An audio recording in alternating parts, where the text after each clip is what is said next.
본문은 마가가 전한 예수님의 부활입니다.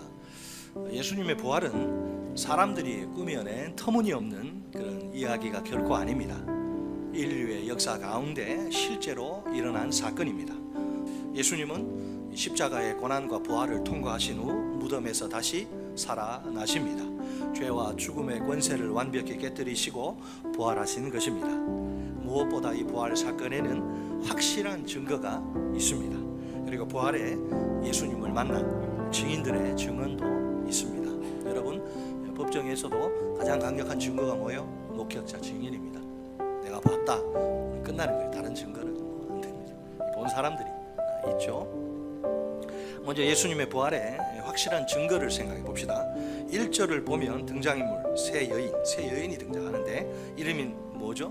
막달라 마리아와 야고보의 어머니 마리아와 살로메입니다. 이미 이 세 여인은 예수님이 돌아가시는 광경을 목격합니다. 또 그 시체가 어디에 묻히는지를 확인해 둡니다. 세 여인이 향품을 가지고 예수님의 무덤으로 갑니다. 예수님의 시체가 온데간데 없습니다. 게다가 우측을 보니, 오른편을 보니 처음 보는 사람이죠. 흰옷 입은 한 청년이 떡하니 거기 앉아있네요. 자, 한번 생각해 보세요. 무덤 안은 어두컴컴합니다.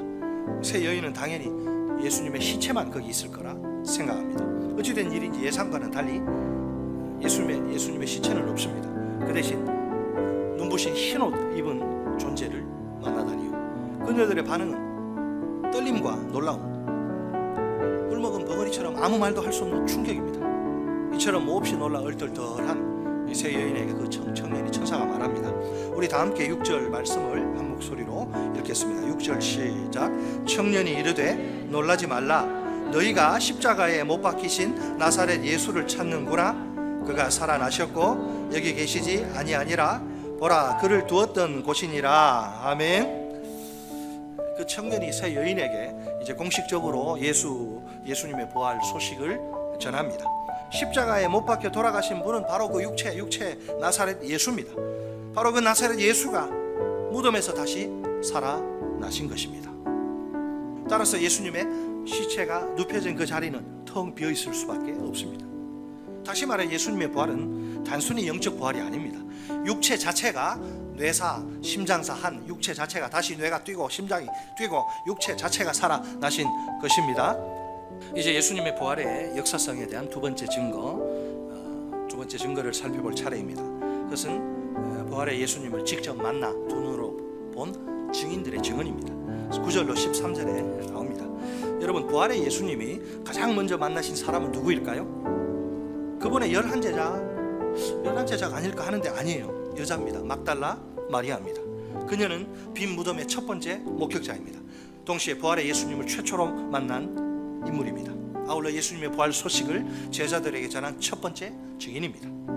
10절을 보면 마리아가 숨어서 벌벌 떨고 있던 제자들을 찾아갑니다. 마리아는 그들에게 두 가지 사실을 알리죠. 하나는 예수님이 살아나셨다는 소식입니다. 다른 하나는 부활의 예수님이 자기에게 자기 모습을 보이시고 나타나셨다는 사실입니다. 그렇지만 제자들은 어때요? 이 부활의 소식을 듣고도 믿었다 믿지 않았다? 믿지 않습니다.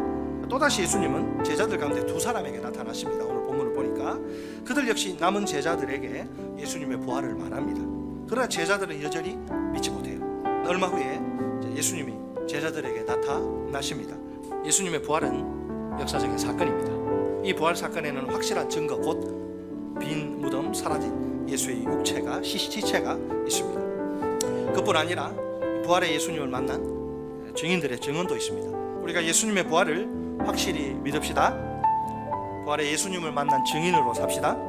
예수님의 11 제자들처럼 부활의 소식을 두루 전파합시다. 제자들과 함께 역사하신 부활의 예수님이 우리와 함께 역사하실 줄 믿습니다. 우리를 통해 영원 구원의 역사를 이루실 줄 믿습니다.